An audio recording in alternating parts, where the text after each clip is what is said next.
tell us a little bit about your career and how you got started in real estate.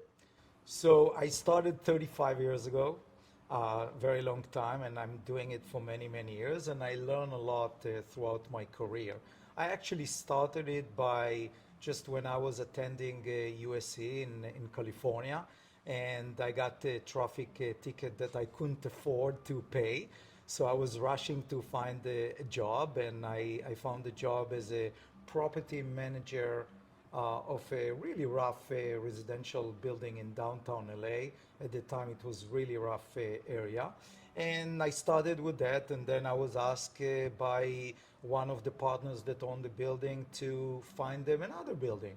And I said, how I'm going to find you another building? He said, no, I trust you have, it seems to me that you have a good sense of understanding how to to look at things. And I started to look. That's pre-internet and pre-Google things and all of that, and just at the back of the weekly magazine finding the information. And I walked different buildings around Los Angeles, and eventually I found a building that I thought made sense. I went back, I presented why, and they said, oh, that makes sense, and they decided to buy it, and I got a nice check, and I said, oh, Nice. that's nice. I want to do real estate for the rest of my life. So that's how I started Nice. everything. So did you have your license when you did that, or was that, No, that it was kind of wasn't rogue? just like a referral fee or whatever they call it. yeah. Marketing fee, yeah. And how did you end up in New York? So 23 years ago, in 2000, I moved to New York, and I started. I actually took a position as at the time as a CEO of a tiny company that had 2 rooms, office, and a tiny project in southern New Jersey. And I said, really? I mean, either I need to find something else. But then I said, okay, the only way that I can do something is by try to penetrate the market in Manhattan. So if I want to play in the NBA, I don't want to play in a secondary league, right? So I started to hustle and bustle in the city, in Manhattan, and no one wanted to pay attention to me. I said, who is this guy? We don't know him, whatever. And eventually I managed to get a site in the neighborhood, Chelsea neighborhood. And this was just before September 11, and started to get financing, started to build the project, and then September 11 happened and everything shut down in the city. It took 6 to 9 months after that to slowly start to reopen, and that's it. From there I did just like the old-fashioned way. Did the first project, took the money back and profit, invested in 2. Took the money back and profit, invested in 3. And I grew the company that I was at the time a junior partner to a very big company with an asset value of $7 billion between 12 states in the US, in Canada, Toronto, Montreal, Quebec City, and I was doing developments as far as Singapore. The most famous project at the time that I did, I bought in 2004, I bought the famous Plaza Hotel in New York for $675 million, 2004. Today it's a lot of money. Back then it was huge. Mm-hmm. And I put $450 million to gut renovate this fantastic landmark building and transforming it to a mixed-use building. At the time, in 2005 and 6, I sold the portion that I converted to condominium. We called them the Plaza private residences, converted them to those units. And I sold, at the time, the Plaza broke any record of any price that ever achieved in the US. We sold in 2005 units for $7,000 a foot. This is, even today, it's not easy to do it in prime, but back then it was completely unheard of. So that was a huge kind of, that was the jump to kind of the playoff of the NBA. And that's like the All-Star game. yeah. So that's, but it was extremely difficult because I had a lot of the union were demonstrating against me because I was taking jobs from them. Eventually, I settled with them, and it was a very, very difficult project. Meanwhile, I was doing other projects in New York and outside of New York, again in Los Angeles, on Wilshire Boulevard, in Toronto and Montreal, and all of that. The reason I ended up investing in Singapore is because I bought the Plaza Hotel from a billionaire based in Singapore named Leng Bang and Prince Al Walid bin Talal. So Leng Bang offered me to come to Singapore and invest with him in deals in Singapore, and we did a couple of very big, amazing deals in Singapore. In 2011, I decided that after I also became a chairman of a public company, which I took public, a real estate company, I decided I want to focus my attention on my things, on my passion to develop and create really, really quality real estate instead of just trying to do everything. And so what I did in 2011, I formed the Naftali Group and started basically 2011, restarted again as like a startup, and very quickly grew up to what we are today. Got it. So your guys' focus is luxury condo for the most part. So I would say we focus on residential. We don't do office. I don't like office. I don't like retail. Hospitality is very rarely, I mean, something like the Plaza, a portion of it, a mix between high-end hotel and residence. That's something potentially can be done. But the best sector that I believe, the best sector in real estate is residential, because look, the world population is growing. There is a need for a place to live. And if we look about my generation, your generation, by and large, the quality of what we want, the place that we want to live, the quality that we want to live is far better than what our parents and grandparents used to live. So there is a demand for quality. There is people understand quality. People the lifestyle, because people are working many hours. They want all the amenities. They want to be able to, to have free kind of. I call it, the lifestyle is also to be in a position that you don't need to worry about everything that in your kind of the way you live. So if you want, you can get any service that you want, and you free your time to focus on work, on family, or whatever passion you have. So that's what we are focusing on, mid to high and condominium and rental. We do a lot of very good kind of quality rental buildings. It doesn't mean very, very expensive.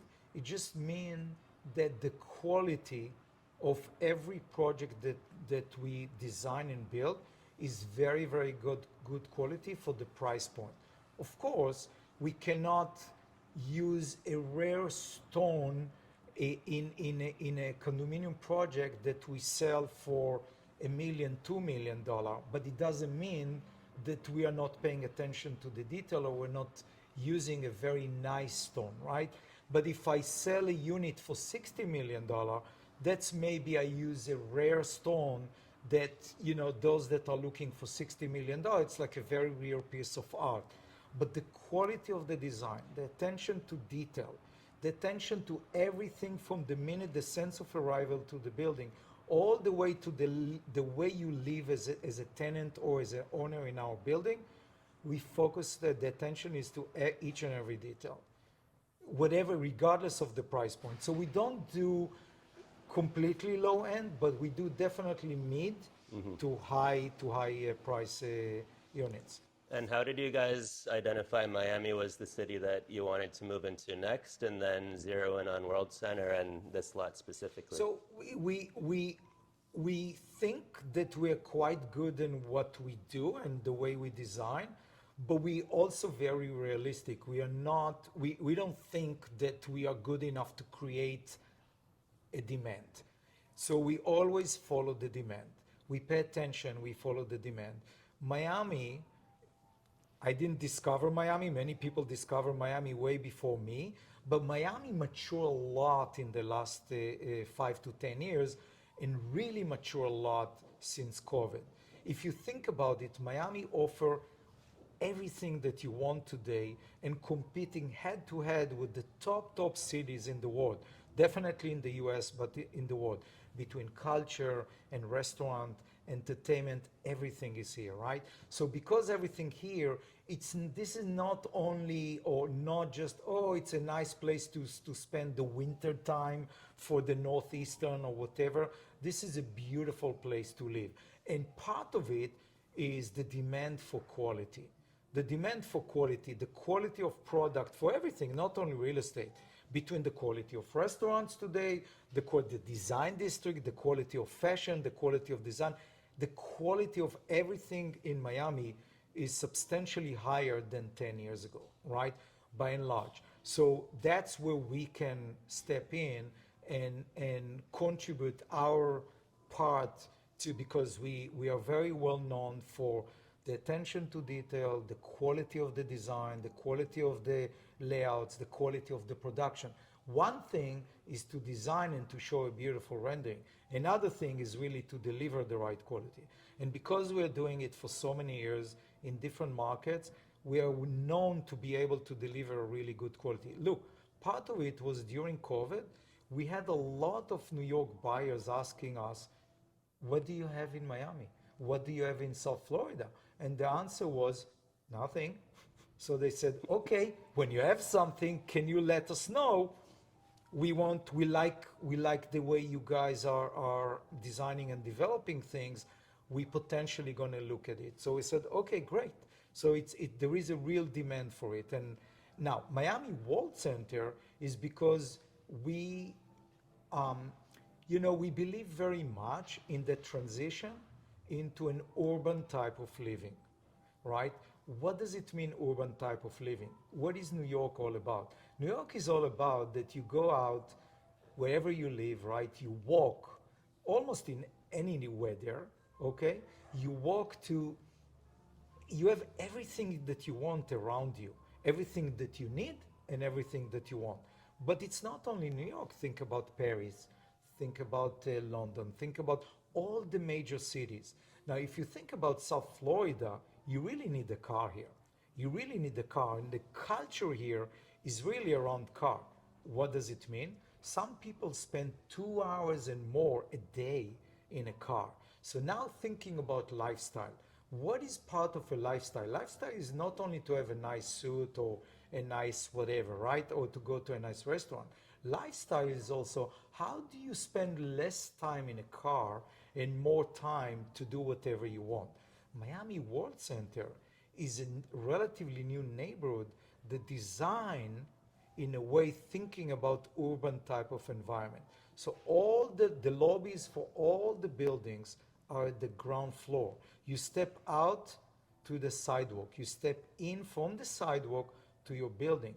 If you think about it, most neighborhoods, you don't have it in Miami or South Florida. Then you can walk your pet around the neighborhood. You can walk to the restaurant. You can go to dry cleaning, whatever you need to do, everything is here. And if it's not here right now, at the end of 2023, it will be here in 2024, 2025, definitely way before our building will be complete. That's why we chose the Miami Worldcenter. And what is around you? You have the museum park right here, so it's really nice to jog or to go just to look at the beautiful sunrise, or the Perez Museum or the arena. Everything is here. And if you want to go to Miami Beach, the bridge is right here. You're right there in Miami Beach. Amazing. So it's really, really great location. So you mentioned the parking. Is there any other aspects of the building that Miami allowed you to do, or people in Miami demand that you weren't able to do in New York due to constraints or something like that? So it's very interesting. In New York, when we talk about New York obviously you have a lot of boroughs. So Manhattan is one of them. In most of the island of Manhattan, as a developer, you're not allowed to build parking. And if you're allowed to build parking, is only a small portion of the number of units that you have. For example, many times 20%. So if you have 100 apartments in a building, you have only 20 parking spots in a building. And it's also very costly in New York to build it. Not to mention, I give you an example, in the couple of last projects that we did in Manhattan, we sold an SUV parking spot for, and we have few of them, for $550,000. I could imagine. Okay, Yeah. this is a price of a studio, beautiful studio apartment in Miami, and we sold for an SUV, right? Miami, again, even though Miami Worldcenter is a lot about that you can walk here and you can use public transportation, but we understand that at the end of the day, the culture is about having a car, and if you don't use it during the week, you're going to use it in the weekend, right? So we do have a huge parking here.